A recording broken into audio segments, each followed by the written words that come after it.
So, you want to know the perfect music school for you and where you should go. You're probably tossing around places like Juilliard, Mannes, Cleveland Institute, New England Conservatory, or Curtis if you're a singer. Maybe you're thinking about the rankings of University of Michigan or USC as top contenders. But here's the thing, you're asking the wrong questions. Sorry, I had to break it to you. A top music school pick isn't what the rankings say. It should be what is right for you, your personality, your temperament, and your goals. That is what makes a school a perfect match. So, tip number 1, know your dreams. Seriously, if you don't, stop right here, pause the video, and figure that out first. You need specific ideas to land in the right place. Now, do you dream of performing on the Met stage? Well, then Juilliard probably is a good fit for you. But if you want to be the next Lady Gaga, definitely not. Now, maybe you dream of starting a nonprofit arts organization for underprivileged kids. Then you need to look at schools that offer music business training in addition to performance skills. Maybe you want to be a background drummer or a singer on the road with a famous artist. Then Belmont and Nashville may be perfect for you. Do you see the problem? No one should ever give you a one-size-fits-all answer. If they do, then run. Okay, here is tip number 2 for finding the perfect school. Know thyself. No, I am not a Greek philosopher, but they were right. Knowing yourself is the best way to land at the perfect school for you. What do you need to know, and how does that help? Well, there are 3 major types of music institutions: conservatories, colleges, and universities.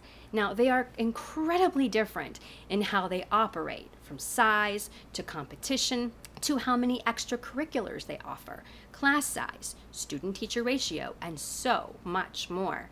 And depending on your personality will determine which institution fits you best. For example, are you introverted or extroverted? Do you love crowds or small, intimate spaces? Are you driven? Do you thrive on competition or do you hate it? Do you crave extracurricular activities or do you think they're stupid? Your answer to these questions will uncover whether Curtis or University of Michigan is the right place for you. You see, it just can't be about the rankings. A number 1 ranking doesn't matter if you end up hating the place because you're bored or overwhelmed or stressed out because there's 300 people in your math class when you wish it was only 10. Now, if you want help with this step, you are in luck. We have a handy-dandy questionnaire you can fill out in the description below. Now, this will help determine what schools may be best for you.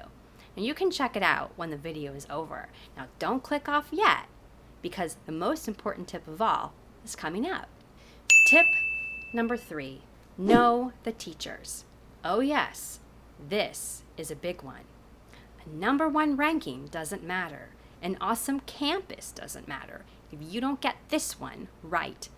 The teacher you work with for the next 4 years can make or break your career.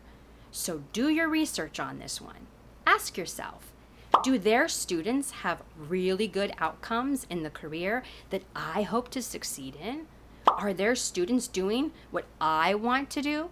For example, let's say you want to sing on Broadway.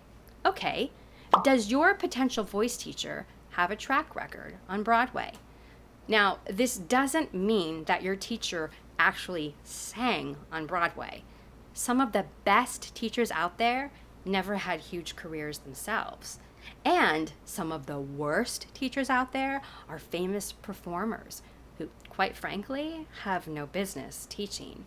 But what makes them successful as a teacher is if their students made it on Broadway. So ask yourself, where are their students now? You need to find out if you're going to work with them. Now, another way to do this, if you don't know who you want to work with, you can Google some of the people you admire and aspire to be like and see who they worked with. Now, usually you will see the same name pop up over and over again multiple times. Now, this is a good sign that this is someone that you want to consider working with. Okay, you've narrowed down your teachers just to the successful ones. So now what? Well, tip number 4, make sure you have a trial lesson, or 2, or 3.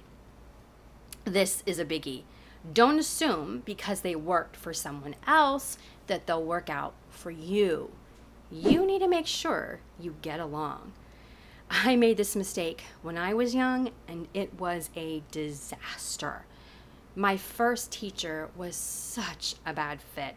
I almost quit music entirely. She was a screamer and a yeller, and I wish I had known that.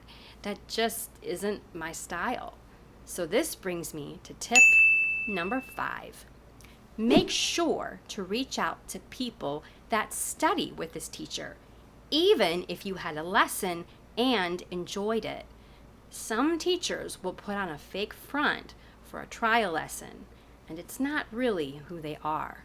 Buyer beware.